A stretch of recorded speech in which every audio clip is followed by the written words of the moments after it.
കൃപ നിറയും കുടുംബം.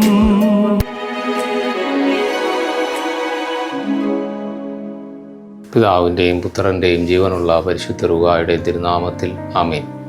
ഉൽപ്പത്തിയുടെ പുസ്തകം 3-ാം അധ്യായം 9-ാം വാക്യം.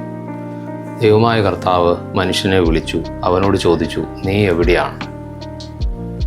എൻ്റെ ദൈവമായ കർത്താവ് പലപ്പോഴും എന്നോട് ചോദിക്കാറുള്ള ചോദ്യമാണ്, നീ എവിടെയാണ്?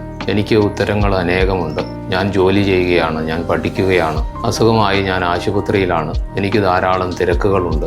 ഈ ഉത്തരങ്ങളും ചോദ്യവും ആവർത്തിച്ചപ്പോൾ ഒരിക്കൽ ഞാൻ എൻ്റെ ദൈവത്തോട് ചോദിച്ചു, സർവശക്തനവും എല്ലാം അറിയുന്നവനുമായ അങ്ങ് ഞാൻ എവിടെയാണെന്ന് അറിയില്ലേ? ഉത്തരമൊന്നും പറയാതെ വിഷമത്തോടെ ഇരുന്ന ദൈവത്തിൻ്റെ മുമ്പിൽ ഞാൻ വിളിച്ചു പറഞ്ഞു, പിതാവായ ദൈവമേ, അങ്ങേക്കെതിരെയും എൻ്റെ സഹോദരങ്ങൾക്കെതിരെയും ഞാൻ തെറ്റ് ചെയ്തു പോയി. അതുകൊണ്ടാണ് നിൻ്റെ മുമ്പിൽ വരാതെ ഞാൻ ഒളിച്ചു നടക്കുന്നത്.